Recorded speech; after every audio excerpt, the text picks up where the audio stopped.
Ma'am ఇప్పుడున్న జనరేషన్లో కొంతమంది బాయ్స్తో ఈక్వల్గా గర్ల్స్ కూడా డ్రింక్ చేయడం, స్మోక్ చేయడం, ఇలా కొంచెం ఎంటర్టైన్మెంట్కి అలవాటు పడడం జరుగుతుంది. సో దాని మీద మీ opinion ma'am? I'm absolutely against అండి. అది ఆడవాళ్ళైనా సరే మగవాళ్ళైనా సరే అలాంటి అలవాట్లకి దూరంగా ఉండడమే మంచిది. ఎందుకంటే చాలామంది నన్ను కేలి చేసిన వాళ్ళు కూడా చాలామంది ఉన్నారు. ఐఎమ్ టీ టోటలర్ అండి. ఇది చెప్పుకోవడంలో నేను చాలా ప్రౌడ్గా ఫీల్ అవుతున్నాను. ఇంతవరకు ఆల్కహాల్ కన్సంప్షన్ కానివ్వండి, స్మోకింగ్ కానివ్వండి, I'm away from all these things అండి. ఇన్ని డేస్లో మీరు ఇంత జర్నీ చేశారు, మూవీస్ చేశారు, చాలా ఇప్పుడు అన్ని చేస్తూ ఉన్నారు. ఎప్పుడు మీకు అనిపించలేదా అట్లా డ్రింక్ చేయాలి? అస్సలు లేదండి, అస్సలు లేదు. ఎందుకంటే అది దానికోసం మనం ఇండస్ట్రీకి రాలేదండి. మనం ఇండస్ట్రీకి వచ్చింది పని చేసుకోవడానికి. దానికి దీనికి అసలు సంబంధమే లేదండి. చాలా మంది తప్పుగా అర్థం చేసుకునేది ఏంటంటే సినిమా వాళ్ళంటే వాళ్ళకి అన్ని అలవాట్లు ఉంటాయి, వాళ్ళు చాలా చెత్త పనులు చేస్తారు, అది ఇది. అలా చేసిన వాళ్ళు ఎవ్వరూ కూడా ఎక్కువ కాలం ఇండస్ట్రీలో లేరు. లాంజిటివిటీ అనేది ఉండదండి. మన ఇండస్ట్రీకి సంబంధించినంత వరకు మీరు ఎంత డిసిప్లిన్గా ఉంటే అంత లాంజిటివిటీ ఉంటుంది. అంతకాలం మీరు ఈ ఇండస్ట్రీలో హ్యాపీగా బతకొచ్చు. ఈ కొత్తగా ఇండస్ట్రీకి వచ్చే అమ్మాయిలు కానీ అబ్బాయిలు కానీ మీరు ఎలాంటి సజెషన్స్ ఇస్తారు మ్యామ్ సక్సెస్ అవ్వాలి అంటే? నేను అస్సలు సజెషన్సే ఇవ్వనండి. వాళ్ళందరూ మనకంటే స్మార్ట్, వాళ్ళందరూ మనకంటే బ్రిలియంట్. ఒక్క 5 నిమిషాలు మనం కూర్చుంటే మనకు నేర్పిస్తారు లైఫ్ అంటే ఏంటి. ఒక క్లియర్ పిక్చర్తోనే వస్తున్నారు. వాళ్ళు ఏం చేసినా ఏం చేస్తున్నాం అన్న ఫుల్ క్లారిటీతోనే చేస్తున్నారు అన్నది నా ఒపీనియన్. మేబీ 1 or 2 ఎవరైనా ఇన్నోసెంట్గా ఉండొచ్చేమో. నాకు తెలిసినంత వరకు అయితే మాత్రం వాళ్ళందరూ చాలా చాలా స్మార్ట్ అండ్ బ్రిలియంట్. అలానే మ్యామ్ ఇప్పుడున్న జనరేషన్ లవ్ చేస్తున్నాను నువ్వే నా ప్రాణం అంటారు, సడన్గా ఎప్పుడు టక్మన్ బ్రేకప్ చెప్పి వెళ్ళిపోతారో తెలియదు. అది అమ్మాయి అయినా అబ్బాయి అయినా. ఉన్న పెయిన్లోనే అత్యంత హయ్యెస్ట్ పెయిన్ ఏంటంటే ఒక ఆడది పురుడు నొప్పులతో బిడ్డని కనడం. The highest decibel of pain అంటారు. అంటే న్యాచురల్ వే ఆఫ్ బర్త్ ఇచ్చినప్పుడు ఆ పెయిన్ అనేది హయ్యెస్ట్ లెవెల్లో ఉంటుంది అంటారు కదా. అంతకు ఈక్వల్గా ఒక పెయిన్ ఏదైనా ఉందంటే అది ఇలా ప్రేమలో మోసపోవడమే. అది చేసిన వాళ్ళు ఆడదైనా సరే మగవాడైనా సరే వాళ్ళకి ఇంకా పుట్టకత్తులు ఉండదండి, సర్వనాశనమైపోతుంది. అసలు మీరు ఇంకా ఎంత సాధించినా సరే, ఎంత సక్సెస్ఫుల్ అయినా సరే, ఎంత డబ్బులు సంపాదించినా సరే, మీరు ఏ రేంజ్లో ఉన్నా సరే, అంతెందుకండి మీ చుట్టూ 1,00,000 మంది ఉన్నా సరే ఆ ఒక్కరి కోసం ఏడుస్తూనే ఉంటుంది. ఆ మనసు ఒక్కసారి నిజంగా ప్రేమించిన తర్వాత ఆ ఆడదైనా సరే మగాడైనా సరే ఎంతమందిలో ఉన్నా ఒంటరిగానే ఉంటారు, ఎంత సంపాదించినా నిరుపేదలాగే ఫీల్ అవుతారు, ఎంత సంతోషాలు వెదజల్లినా సరే వాళ్ళు మాత్రం లోపల ఏడుస్తూనే ఉంటారు. ఆ నమ్మక ద్రోహం మాత్రం ఎవరు చేసినా సరే వాళ్ళకి ద హయ్యెస్ట్ పనిష్మెంట్ ఇవ్వాలన్నది నా పర్సనల్ ఒపీనియన్. ఆ టైంలో కూడా వాళ్ళు సూసైడ్ కూడా చేసుకుంటూ ఉంటారు, ఫ్యామిలీ కూడా గుర్తురారు ఆ టైంలో. అవునండి, ఇంతవరకు ప్రపంచంలో అమ్మ నాన్న అన్నాదమ్ముళ్ళు అక్కా చెల్లెలు ప్రేమ నాకు దక్కలేదని ఒక్క సూసైడ్ కూడా జరగలేదండి.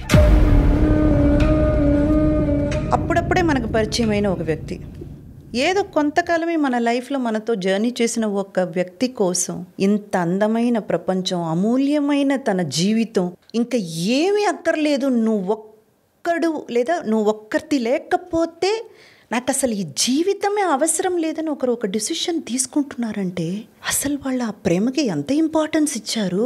చాలా ఈజీగా చెప్పేయొచ్చండి.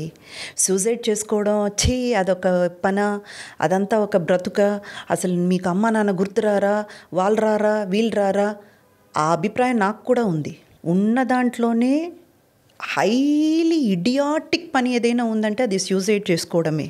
కానీ ఒక్కసారి ఇలా ఆలోచించి చూడండి, ఇప్పుడు మనం మాట్లాడుతున్న ఆ విషయాలు వాళ్ళకి తెలియదా? తెలుస్తుంది మ్యామ్.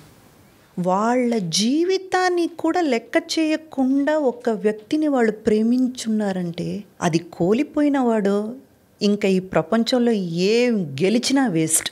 ఆ మనసుని కోల్పోయి వాడు ఇంకా ఏం చేసుకుంటాడు లైఫ్లో? అన్నిటికీ మించే ప్రేమ అంటారు. 100% అండి. ఒక ప్యూర్ లవ్ గనక ఒక అమ్మాయిలో లేదా ఒక అబ్బాయిలో కలిగిందనుకోండి, ఈ ప్రపంచం మొత్తం మీద ద మోస్ట్ హ్యాపీయెస్ట్ పర్సన్స్ వాళ్ళే. ఒకవేళ గనక ఆ ప్రేమలో ఓడిపోతే లేదా ప్రేమని కోల్పోతే సూసైడ్ అనే ఒక్క థాట్కి వెళ్ళిపోయే వాళ్ళు కూడా వాళ్ళే. సో ప్రేమ అనేది మిమ్మల్ని బతికిస్తుంది, మిమ్మల్ని చంపేస్తుంది కూడా.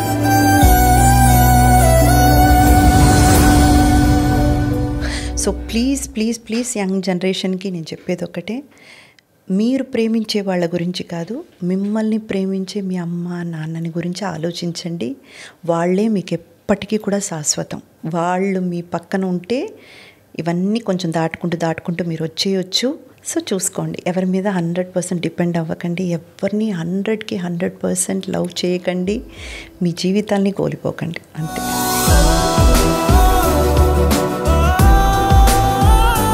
అసలు ఎంత హార్ట్ టచింగ్ మ్యామ్. అసలు చాలామంది కొన్ని తెలుసుకోలేక ఇలా చేస్తూ ఉంటారు, కానీ సూసైడ్ చేసుకోకుండా వాళ్ళు స్ట్రాంగ్గా ఉండాలంటే మీరు ఎలాంటి సజెషన్స్ ఇస్తారు? ఒక ఆడదైనా సరే మగాడైనా సరే, మీరు పుట్టింది ప్రేమించడానికి కాదు, సాధించడానికి.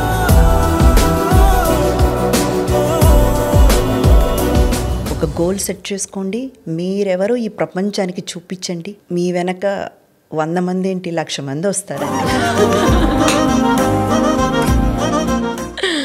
మ్యామ్ అలానే కర్మ ఉంది అని మీరు నమ్ముతారా? 100%. అంటే ఎప్పుడైనా మీరు ఫేస్ చేశారా, లేకపోతే? ఎవ్రీడే లైఫ్ మనం ఫేస్ చేస్తూనే ఉన్నాము. ఎవ్రీడే లైఫ్లో మనం ఫేస్ చేస్తున్నాం వర్ష. అది మనం గుర్తించట్లేదు అంతే. అదే చెప్తారు కదమ్మా, ప్రకృతి దేవుడు ఇచ్చింది తిరిగి ఇచ్చేస్తారు, వాళ్ళ దగ్గర పెట్టుకోరు. దాన్ని ఏదో ఒక రూపంలో, ఇంకా చెప్పాలంటే 10 రెట్లు ఎక్కువగానే మీకు తిరిగి ఇచ్చేస్తారు. అది మంచి అయినా సరే చెడు అయినా సరే. అది పక్కానా మ్యామ్? అంటే చాలా మంది అరే ఈ తప్పు చేయకురా, నీకే ఆ ఉసురు తగులుతుంది అంటారు. ఆడపిల్ల ఉసురు పోసుకోకని కూడా అంటూ ఉంటారు. అది ఎంతవరకు కరెక్ట్? ఆడది ఎలాంటి ఆడదైనా సరే, ఆడవాళ్ళకున్న ఒక గుణం ఏంటో తెలుసా వర్ష? వాళ్ళు ఒక చిన్న చిన్న విషయాలు ఉంటాయి కదా, ఆ చిన్న చిన్న విషయాలకే వాళ్ళు ఎక్కువ ఎక్స్పెక్ట్ చేస్తారు, ఆ చిన్న చిన్న విషయాలకే ఎక్కువ ఇంపార్టెన్స్ ఇస్తారు. వాళ్ళకి పెద్ద పెద్ద గోల్స్ అనేది చాలా తక్కువ ఉంటాయి. అంటే నేను చెప్పేది పర్సనల్ లైఫ్లో, రిలేషన్షిప్లో. For more videos like this, subscribe Big TV channel.